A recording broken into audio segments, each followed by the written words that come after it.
राधे राधे दोस्तों। आज हम लोग क्लास 10th के चैप्टर 5 हम लोग शुरू करने जा रहे हैं। तो हम लोग का चैप्टर 5 है, चैप्टर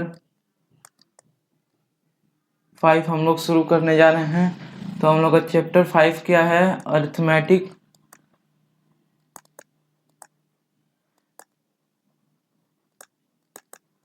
अरिथमेटिक प्रोग्रेशन।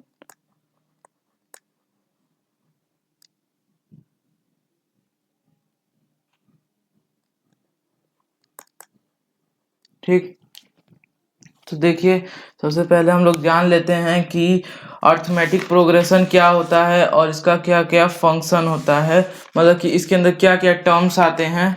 ठीक, तो अरिथमेटिक प्रोग्रेशन को जानने से पहले, मतलब कि अरिथमेटिक प्रोग्रेशन को जानने से पहले हम लोग जान लेते हैं कि टर्म्स किसको कहते हैं। टर्म्स, तो जैसे कि हम एक एग्जाम्पल के तौर पे हम लोग ले रहे हैं कि मान के चलिए, अगर मैं ले लूं 2, 4, 6, 8, 10 और ऐसे ही फिर उसके बाद आएगा 12। मैं इसका बैकग्राउंड पहले चेंज कर दे रहा हूँ। ठीक, फिर उसके बाद आएगा इसका 12। तो ऐसे ऐसे कर करके तो ये आगे बढ़ते जाएगा। फिर 12 के बाद आएगा 14। तो पहले तो हम लोग जान देते हैं कि टर्म किसे कहते हैं। तो जैसे कि ये हम लोग का फर्स्ट टर्म है। ठीक, फिर उसके बाद ये हम लोग का क्या है? सेकेंड टर्म है। फिर हम लोग का ये क्या है? थर्ड टर्म है। तो इसी को हम लोग कहते हैं, मतलब कि जो नंबर, मतलब कि इसको हम लोग लिस्ट कहते हैं। मतलब कि एक लिस्ट बनाया ना, एक सीक्वेंस वाइज में, तो उसको हम लोग लिस्ट कहते हैं। तो लिस्ट के अंदर, जिस लिस्ट के अंदर नंबर्स हैं, मतलब कि जैसे ये है 2 है, फिर 4 है, फिर 6। अगर मैं ऐसे ले लूँ 3, फिर उसके बाद 6, फिर उसके बाद नहीं 3, फिर उसके बाद 9 लेंगे। अगर मैं ले लूँ, देखिए 3 के बाद अगर मैं ले लूँ 9, फिर उसके बाद ले लूँ 12। तो ऐसे ही इसके अंदर देखिए कि ये हम लोग का जो ये एक लिस्ट बन रहा है ना, सीक्वेंस वाइज। ठीक, तो ये सीक्वेंस वाइज जिसके अंदर लिस्ट बने, ठीक, जिसके अंदर सीक्वेंस वाइज लिस्ट बने, उसके अंदर जो नंबर्स आते हैं, जैसे इसके अंदर एक नंबर आया है, तो ये हम लोग का हो जाएगा, इसको हम लोग कहते हैं टर्म। इसको हम लोग क्या कहते हैं? टर्म कहते हैं। इसको हम लोग क्या कहते हैं? टर्म कहते हैं। ठीक, अब बात करते हैं, मैं क्या कहा था कि फर्स्ट टर्म सेकेंड टर्म किसे कहते हैं। तो देखिए इसको, मतलब कि ये 2 है, जो सबसे पहला टर्म आएगा उसको हम लोग जानते हैं फर्स्ट टर्म कहेंगे, और जो उसके बाद वाला आएगा तो उसको हम लोग कहेंगे सेकेंड टर्म। ठीक, फिर उसका जो बाद वाला आएगा उसको हम लोग कहेंगे थर्ड टर्म। तो ऐसे करते करते ये हम लोग का हो जाएगा फोर्थ टर्म, फिर ये हो जाएगा फिफ्थ टर्म। ठीक, तो ये हम लोग का होता है टर्म। ठीक, ये हम लोग बात कर लिए टर्म। तो अब मैं टर्म का डिफिनेशन दे रहा हूं आप लोग को कि टर्म किसे कहते हैं। देख लीजिए टर्म। तो देखिए term, each each each of the numbers को मैं शॉर्ट फॉर्म में लिख दे रहा हूं, नंबर्स इन द लिस्ट, मतलब कि एक लिस्ट के अंदर जो भी नंबर आए, जो एक एक नंबर, ठीक, उसको हम लोग क्या कहते हैं? Is called term.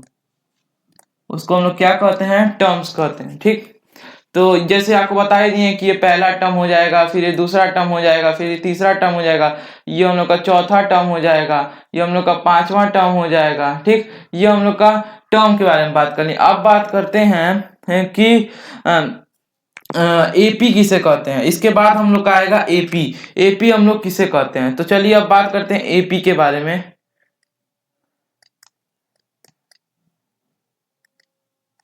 तो देखिए एपी, हम यहाँ पे हेडिंग डाल देना है एपी। अब बात बोलेंगे आप लोग कि एपी किसे कहते हैं। तो एपी देखिए अरिथमेटिक प्रोग्रेशन का शॉर्ट फॉर्म होता है। किसका होता है? देखिए मैं आपको यहाँ पे समझाया था अरिथमेटिक प्रोग्रेशन, ये हम लोग इसका ये शॉर्ट फॉर्म होता है। ठीक, तो अब मैं बात करूंगा एपी के बारे में।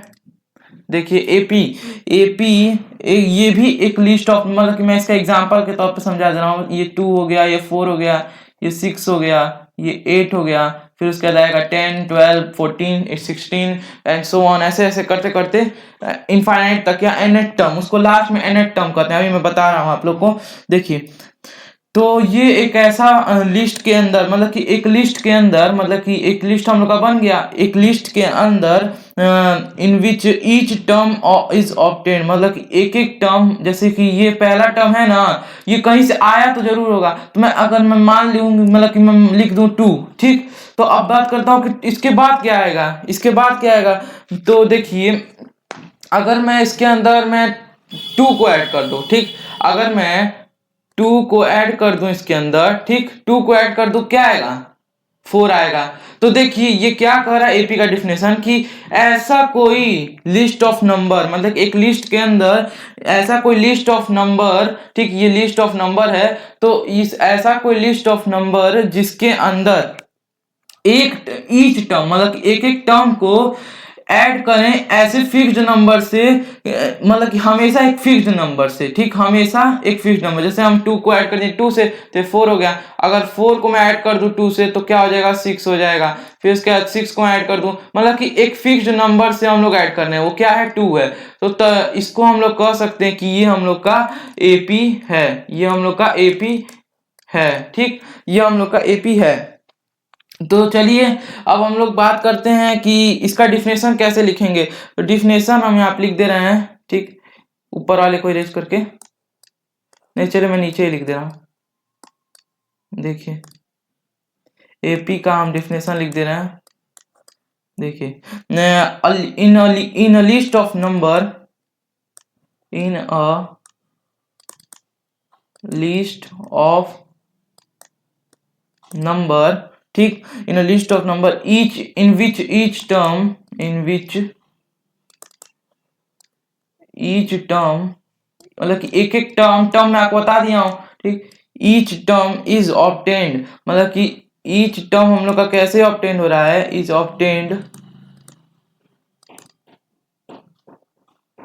ऑब्टेन्ड बाय एडिंग, मतलब कि क्या ऐड करने पे आ रहा है, बाय एडिंग एक फिक्स्ड टर्म को, मतलब कि एक फिक्स्ड नंबर को। जैसे यहाँ पे मैं 2 को ऐड कर रहा था, तो ये हम लोग का फिक्स्ड नंबर हो जा रहा था, ठीक। तो यहाँ मैं by adding a fixed number in preceding term.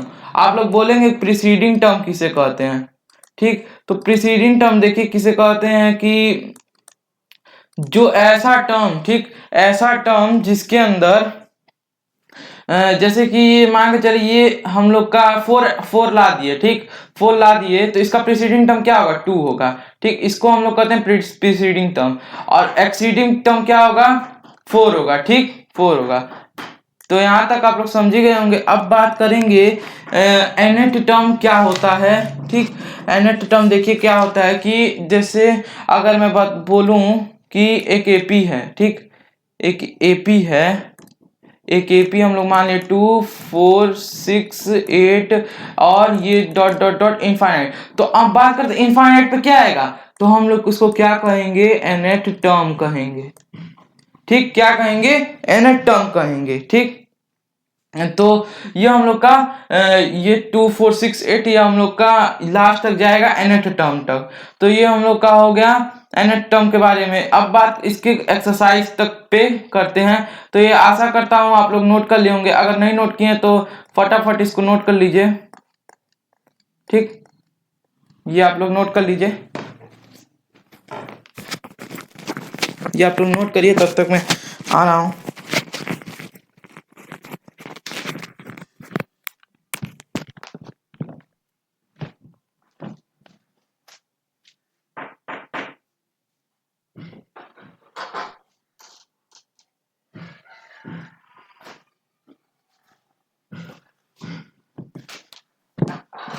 तो आशा करता हूँ आप लोग नोट कर लिए होंगे। अब मैं इसको नीचे वाला भी दिखा दे रहा हूँ क्या होता है, ठीक। अब मैं इसके नीचे वाला भी दिखा दे रहा हूँ, देख लीजिए। ठीक, ये हम लोग का एपी के बारे में हो गया, ये हम लोग का किसके बारे में होगा, एपी के बारे में। और इसके बाद वाला किसके बारे में हो गया, ये हम लोग का nth टर्म। ठीक, ये nth टर्म हो गया। ठीक, ये हम लोग का nth टर्म हो गया। अब हम लोग बात करेंगे इसके एक्सरसाइज की तरफ बढ़ते हैं। तो चलिए मैं दूसरा पेज ले रहा हूँ। ठीक, एक फ्रेश पेज आ गया। अब चलिए, अब हम लोग बात करेंगे एक्सरसाइज 5.1 की तरफ बढ़ते हैं। तो देखिए एक्सरसाइज 5.1 उतना भी कठिन नहीं है, लेकिन लोग उसे कठिन समझते हैं। मैं आपको समझा दे रहा हूं। देखिए 5.1, देखिए कि पहला क्वेश्चन क्या दिया है, कि दिया है कि एक एक टैक्सी फेयर है, मतलब कि the taxi fare after each kilometre. मैं क्वेश्चन लिख दे रहा हूं, the taxi fare after each kilometre when the fair, मतलब कि फेयर क्या हो रहा है, व्हेन द फेयर इज ₹15, मतलब कि पहले किलोमीटर के लिए अभी कितना दिया है, 15 रुपया दिया है फॉर फर्स्ट किलोमीटर। देखिए दिया है ना, फॉर फर्स्ट किलोमीटर। ठीक है, फर्स्ट किलोमीटर के लिए हम लोग का 15 रुपया है। एंड 8 रुपीज, मतलब कि 8 रुपया कितना ले, किसका ले रहा है, फॉर एडिशनल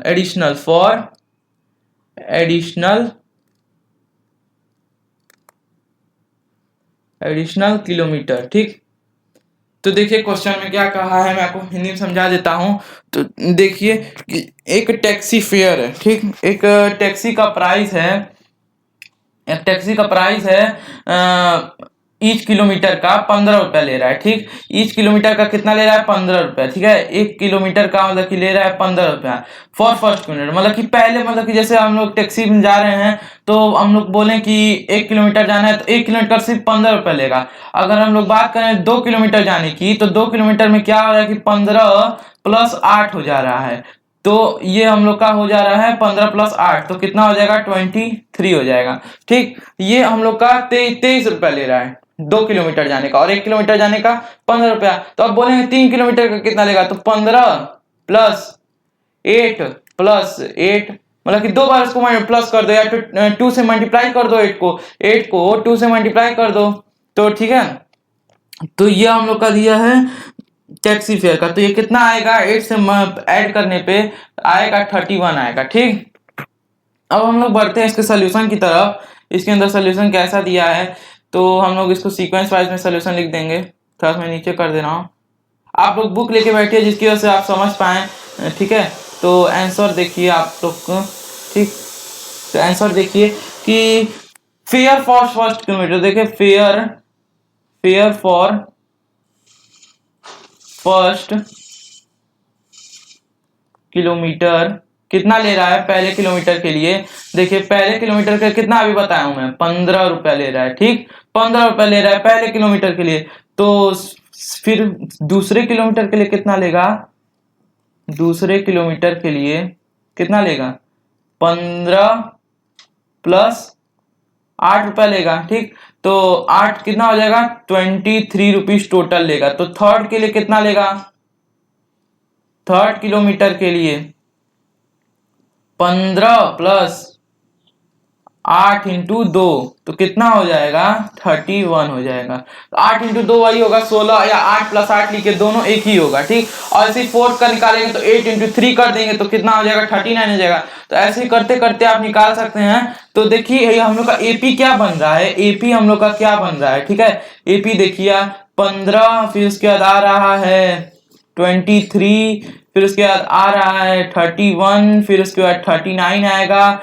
ऐसे ही करते करते कहां तक जाएगा मैं बताया, nth टर्म तक जाएगा।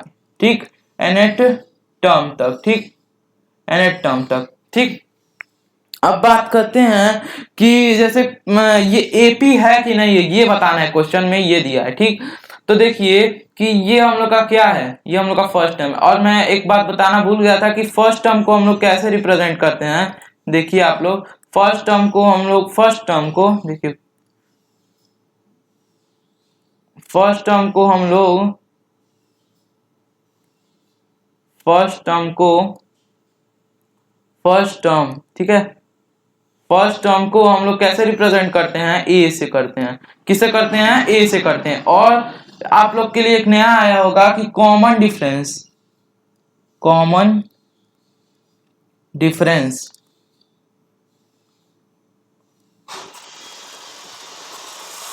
देखिए कॉमन डिफरेंस क्या, इसको हम लोग क्या करते हैं, डी। अभी मैं उसके बारे में बता दूंगा। तो देखिए कि यहाँ पे क्या हो रहा है,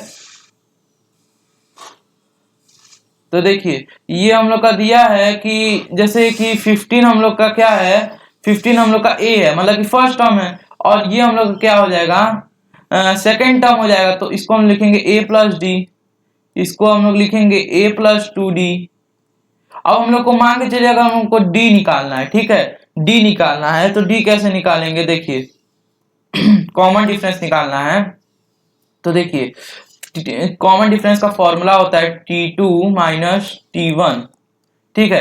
T2 क्या है, टर्म को क्या करते हैं, T से रिप्रेजेंट करते हैं, ठीक है, टर्म को T से रिप्रेजेंट करते हैं।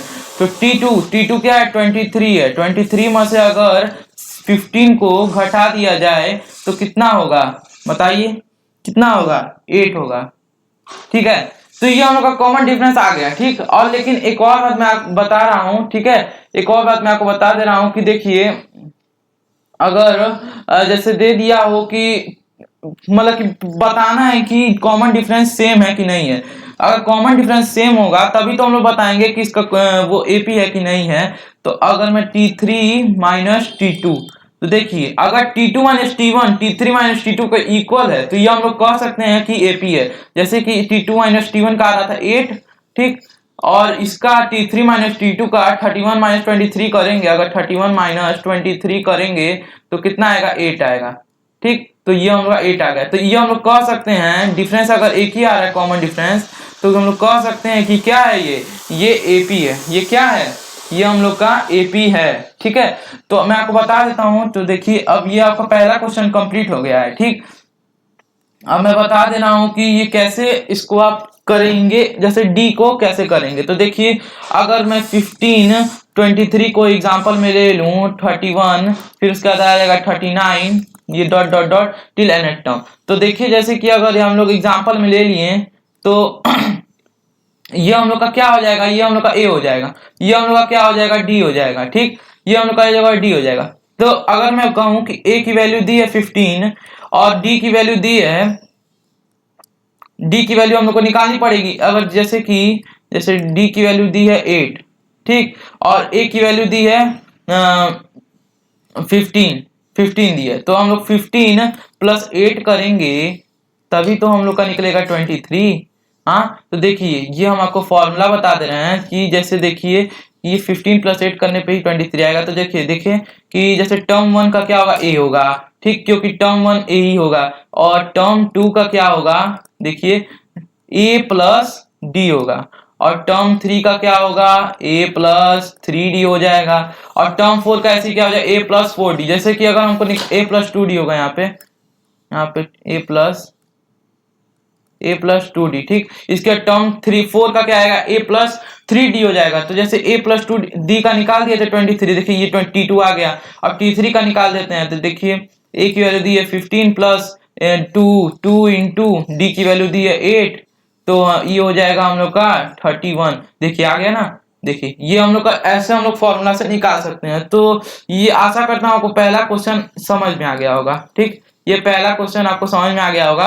अब बात करते हैं अब बढ़ते हैं दूसरे क्वेश्चन की तरफ, ठीक। तो मैं इसको पूरा इरेज कर दे रहा हूं।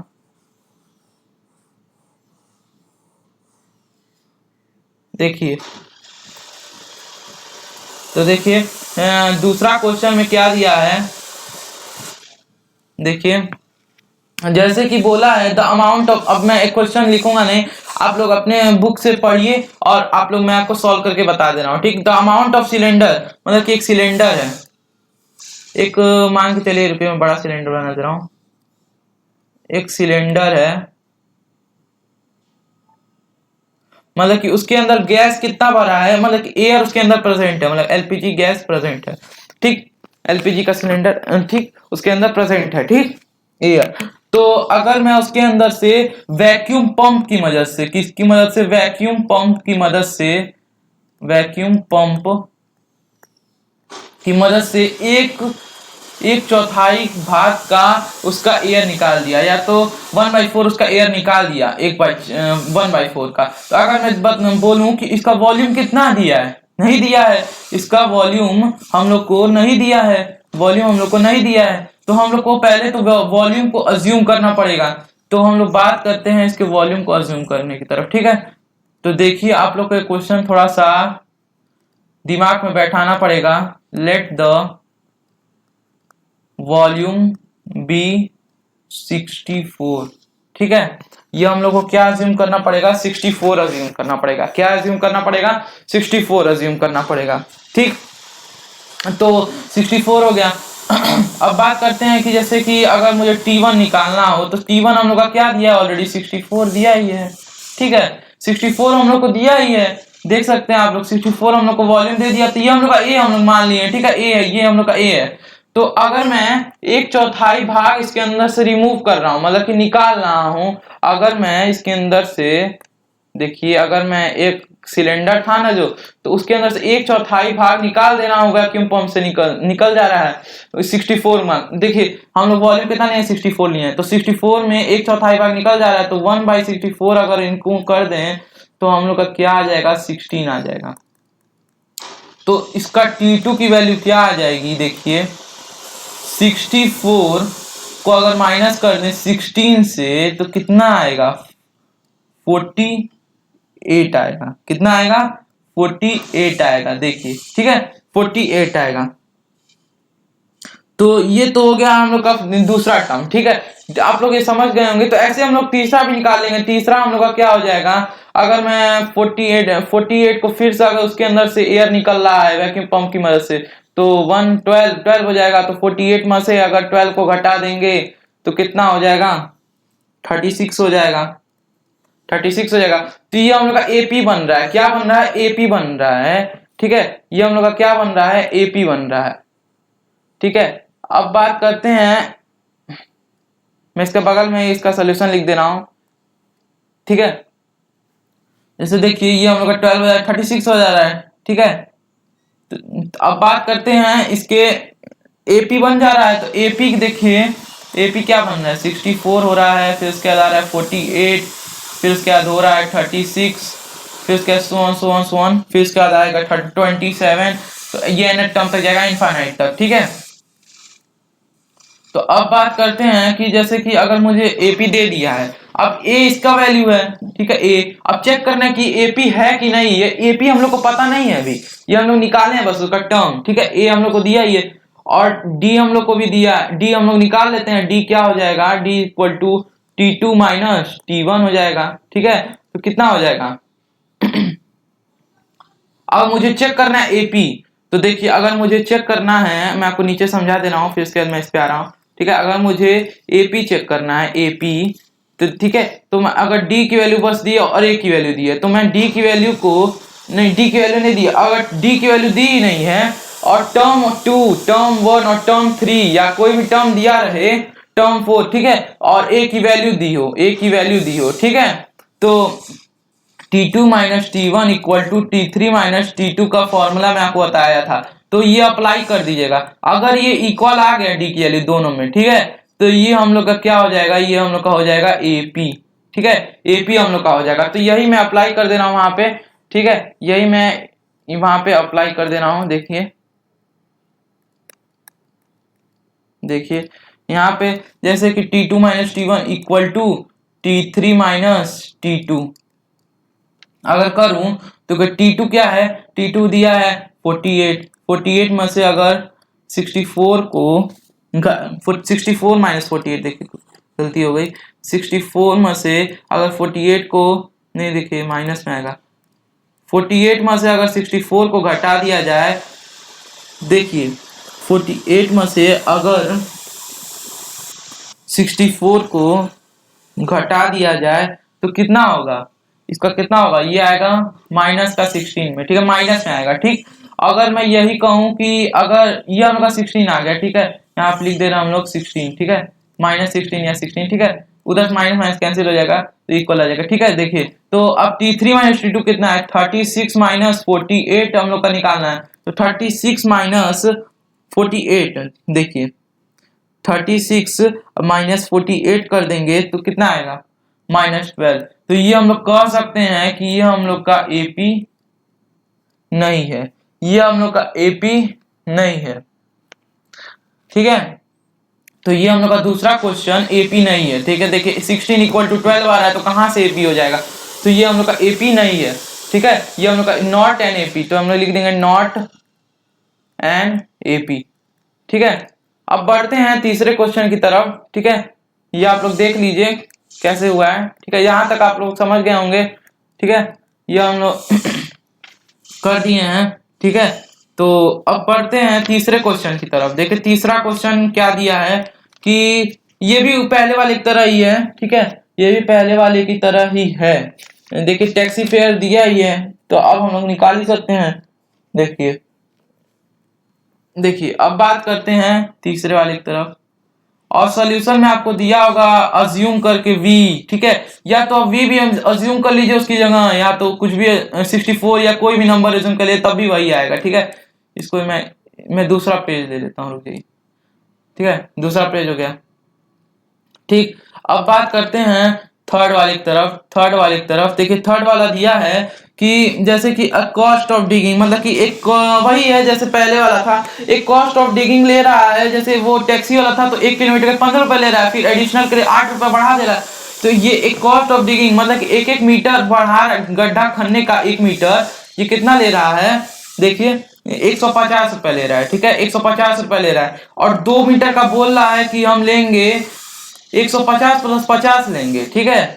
दादागिरी कर रहा है, ठीक है, दादागिरी कर रहा है। देखिए 200 मीटर हो जाएगा, 200 रुपया हो जाएगा, और 3 मीटर का कितना हो जाएगा, 150 प्लस 50 इंटू 2 कर दीजिए, या 50 प्लस 50 कर दीजिए।